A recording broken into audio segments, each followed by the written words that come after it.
de casi estos 3 años que el Grupo Socialista, y después del resultado obtenido en las elecciones municipales del 2019, que tengo que recordar que para nosotros como formación política es uno de los mejores resultados en democracia, es el segundo mejor en democracia, pero es verdad que el sistema democrático establece que las alianzas y los pactos y los acuerdos al final son los que ponen a los gobiernos y no solo la voluntad de los ciudadanos. Pues nos tocó ejercer y con toda la responsabilidad ser además el líder en la oposición, ¿no? Y desde luego lo que el PSOE ha intentado en todo momento es no perder la coherencia y no perder el sentido de la responsabilidad con Córdoba y con los cordobeses que nos dieron su confianza. Por eso nuestro modelo de hacer oposición tenía que diferenciarse a la oposición que, por ejemplo, yo tuve a lo largo de 4 años. Estamos hablando de estar muy pegados a lo que ocurre en el día a día, nuestra presencia en los barrios, nuestra relación con los vecinos ha sido continua, mantener las relaciones con los agentes económicos y sociales, la actividad económica en esta ciudad, el empleo, la creación de empresas, para nosotros es uno de los pilares fundamentales en nuestro proyecto político, pero sobre todo a saber también en un mandato tan complicado y tan difícil como ha sido este, fruto de la situación de la crisis sanitaria y del COVID, a estar a la altura de lo que pedía la ciudad, ¿no? Y más allá de que fuésemos el grupo mayoritario en la oposición, cuando hemos tenido que llegar a acuerdos con este gobierno municipal por el bien de la ciudad y por el bien de los cordobeses, lo hemos hecho, ¿no? Con lo cual, siendo objetiva, creo que hemos ejercido una oposición responsable, una oposición practicando la política útil y la política que necesitan en estos momentos los cordobeses, con ese contacto con la realidad y con el día a día, pero sobre todo teniendo altura de mira y mirada larga para el futuro y sobre todo para el presente más inmediato de esta ciudad.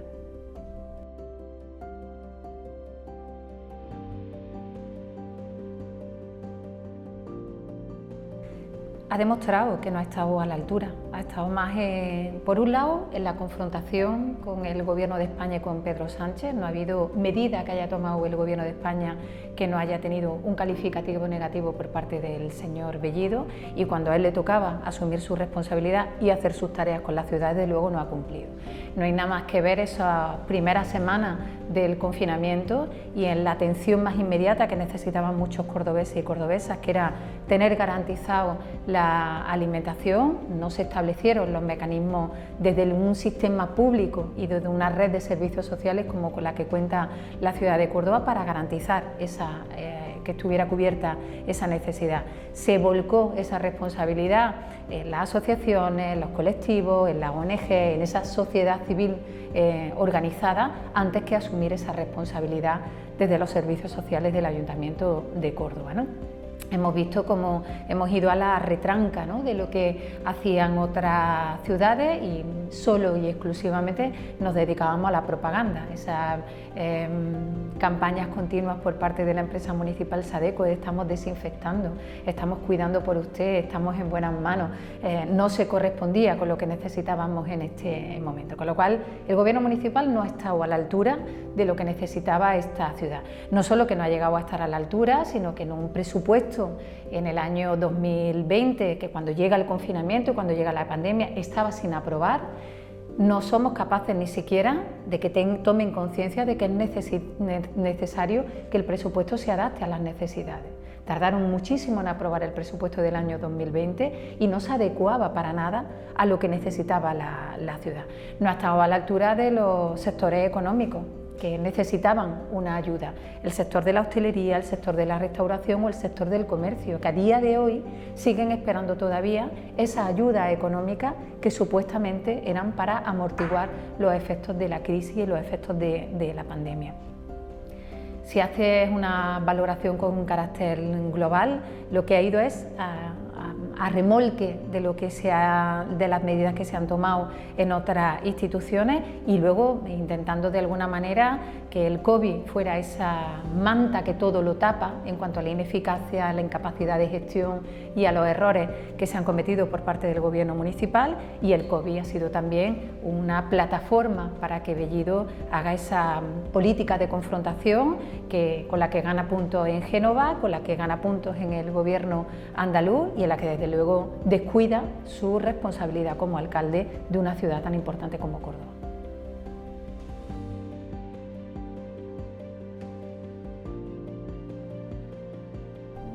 El Gobierno de España y su presidente, Pedro Sánchez, ante una situación totalmente inesperada, para la que no había una guía ni instrucciones, han sido responsables y muy consecuentes con lo que tocaba hacer en cada momento. Y generosos a la hora de tomar decisiones y de asumir responsabilidades, con ese concepto de la cogobernanza y las casi 17 conferencias de presidentes que se han tenido a lo largo de este tiempo, porque es una situación en la que todos tenemos la responsabilidad y la obligación de arrimar el hombro. Son medidas, por ejemplo, como ante una situación de paralización de la actividad económica, en ese modelo de flexibilización y para evitar los despidos, medidas como la de los ERTE, ¿no? Que en el caso de la ciudad de Córdoba estamos hablando de cerca de 6.000 empresas las que se han apoyado en ella, 30.000 trabajadores y trabajadoras los que han podido acudir a un apoyo tan importante como ese, o 161 millones de euros los que se han gastado en la provincia de Córdoba para evitar esos despidos. Luego ir adaptándonos, ¿no? Hemos pasado de un confinamiento, de salidas muy ajustadas a los toques de queda, a empezar a normalizar de alguna manera la actividad y en ese sentido esa toma de decisiones ha sido, creo, que muy adecuada a la realidad que tocaba asumir, ¿no? La situación llamaba a que la medida estrella ha sido la vacunación y en eso creo que España tiene un porcentaje de vacunación altísimo que además ha dado sus resultados y es verdad que en ese sentido cada uno de los procesos de vacunación lo que ha ido amortiguando esa situación de colapso y de caos que tenía el sistema sanitario, ¿no? Sobre todo en el ámbito hospitalario y especialmente en el de UCI. Para evaluar definitivamente tendríamos que esperar un poco más para saber exactamente cómo vamos a ser capaces de recuperarnos y en cuánto tiempo. Desde luego el tiempo transcurrido hasta ahora lo que sí nos ha dado una lección de que hay modelos y modelos de recuperación ante una crisis y desde luego este Gobierno y el Partido Socialista ha apostado por una recuperación justa, por una recuperación en la que nadie se quede atrás, en la que podamos flexibilizar las medidas que hay que tomar para evitar el desempleo y los despidos, para que podamos también facilitar aquellas actividades económicas que se han quedado paralizadas o que no tienen oportunidad de seguir trabajando, que puedan conseguir ayuda, y a reforzar a través de ayudas económicas importantísimas como las que ha recibido el Gobierno de la Junta de Andalucía para que los servicios públicos sigan estando garantizados, fundamentalmente en la sanidad y en la educación. Otra cosa es cómo hayan hecho uso de esos recursos extraordinarios las distintas comunidades autónomas, ¿no? Pero en el caso del Gobierno de España y como siempre quedará algo que se pueda mejorar, algo que podría haber sido más acertado, pero con carácter general creo que ha sido una gestión de una crisis sanitaria sin precedentes y una situación muy complicada que ha estado a la altura de las circunstancias.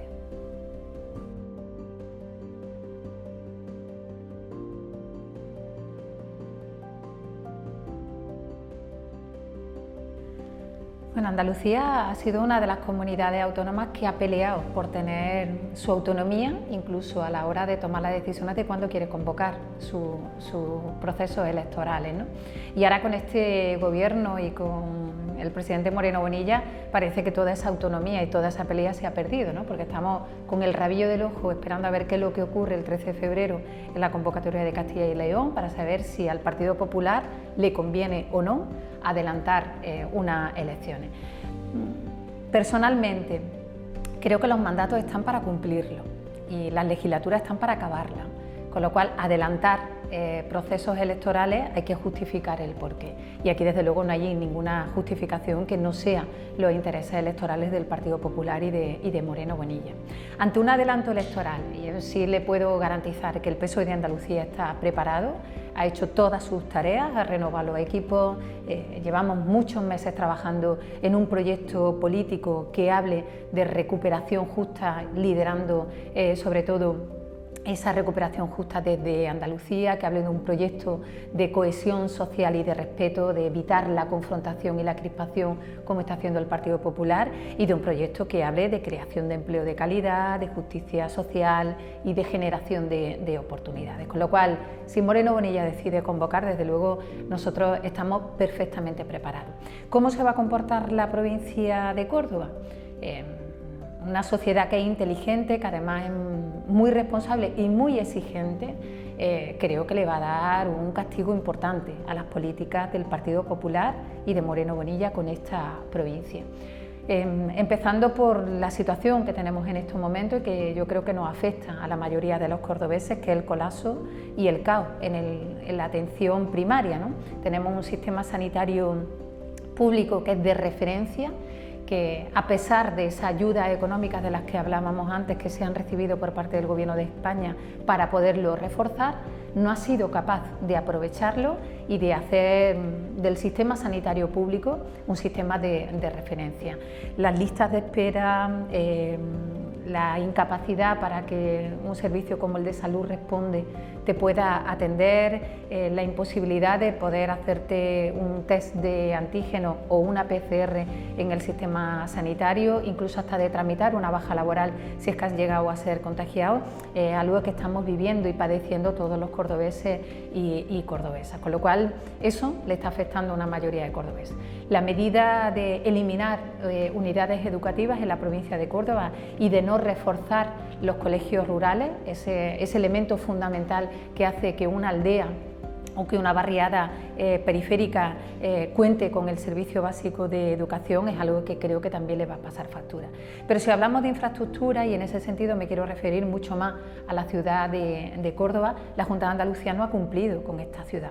Seguimos a día de hoy pendientes de la continuidad y la conclusión de la obra de Ronda del Marrubial, una obra fundamental en esta ciudad. Seguimos pendientes todavía de poder conectar con saneamiento y abastecimiento, es decir, llevar agua potable y depurar ese agua en la barriada de Trasierra, una inversión que estaba prevista por parte de la Junta de Andalucía y que a día de hoy nunca más se supo. Seguimos sin conocer dónde están el dinero para los centros de salud que estaban presupuestados, tanto el de Alcolea como el centro de urgencia de Levante, es decir, el nivel de incumplimiento de este gobierno andaluz con la ciudad de Córdoba es muy alto. Por eso yo creo que los cordobeses y cordobesas, cuando llegue la hora de ejercitar su voto, van a tener muy claro cuáles son las dos opciones: el retroceso y el incumplimiento, que es lo que hemos tenido hasta ahora por parte del gobierno andaluz, o la capacidad de renovar un proyecto que sea ilusionante y que vuelva a recuperar la confianza en los sistemas públicos, como es el que representa el PSOE de Andalucía. Y tendremos que poner todo y cada uno de nosotros toda la carne en el asador, pero desde luego con un proyecto potente y con un equipo potente, yo estoy convencida que tenemos más oportunidades de volver a recuperar esa confianza de muchos cordobeses que se perdió en un momento, y creo que hemos hecho un análisis crítico del por qué se perdió en ese momento y hemos sabido ajustarnos perfectamente para poner a su disposición el mejor proyecto y el mejor equipo.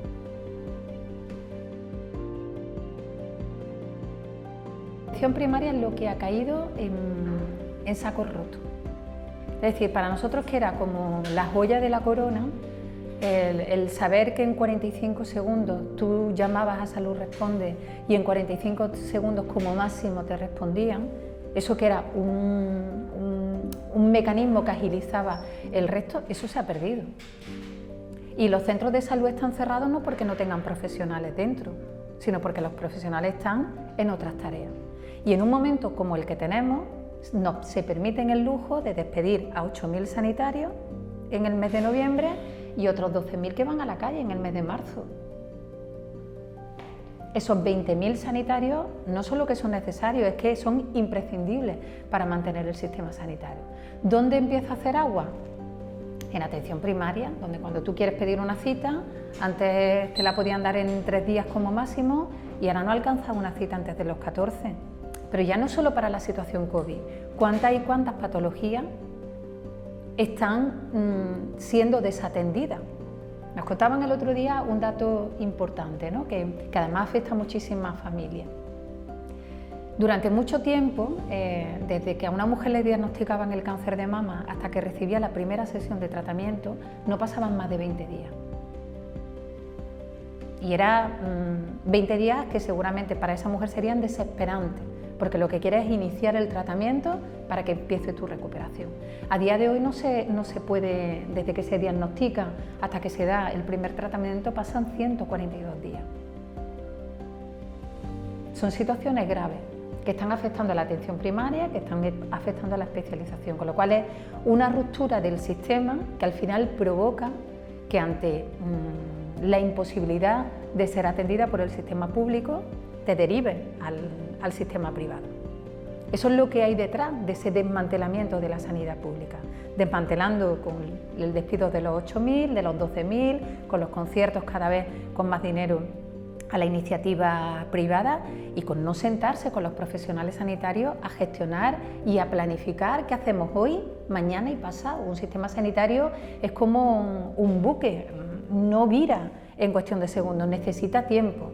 Y nadie mejor que los profesionales sanitarios conocen el sistema sanitario por dentro para saber qué es lo que puede dar de sí, cuáles son sus necesidades y cómo hay que dosificarlas y planificarlas en el tiempo. Y este gobierno autonómico no está en eso. Este gobierno autonómico está en visitar clínicas privadas y en pedirle a los ciudadanos que seamos pacientes, como si todo esto simplemente desapareciera con la paciencia. Entonces, este gobierno autonómico ha cumplido ahora 3 años. 3 años que habría que preguntarse a quién le ha mejorado la vida durante estos 3 años. A la población en general, desde luego, ha perdido, porque ha bajado de una manera además significativa la prestación que tenía desde un sistema sanitario público o desde el servicio de educación, ¿no? Donde con force y con el apoyo económico del Gobierno de España ha podido provocar que tenga un refuerzo en la aula ante una situación de COVID muy complicada y muy difícil. Con lo cual le habrá ido mejor a la educación privada, porque a la educación pública desde luego no le ha ido mejor en estos 3 años. Si hablamos del ámbito sanitario hemos puesto muchos ejemplos. Seguramente le habrá ido muy bien a la sanidad privada, pero a la sanidad pública no le ha ido bien durante estos 3 años. En ese análisis es en el que habrá que poner el foco cuando llegue ese momento del proceso electoral y los ciudadanos tengamos que ejercer nuestro derecho al voto, a plantear cómo estábamos y cómo estamos hoy. ¿Quién ha mejorado y a quién le han beneficiado las políticas del gobierno de las derechas de la Junta de Andalucía y a quién le han perjudicado? Yo creo que le han beneficiado a unos poquitos, muy poquitos, y le han perjudicado a una gran mayoría de la ciudadanía.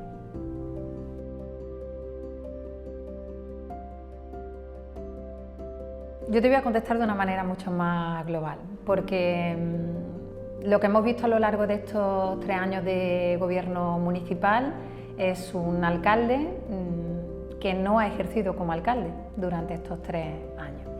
En el momento más difícil para la ciudad, que fue durante el año 20 y el 21, en plena crisis sanitaria, ante la necesidad de llegar a grandes acuerdos, el PSOE de Córdoba no tuvo ningún problema en ofrecer con su abstención aprobar unos presupuestos que eran una herramienta fundamental y apoyar las medidas que tenía que tomar el ayuntamiento en ese momento tan difícil.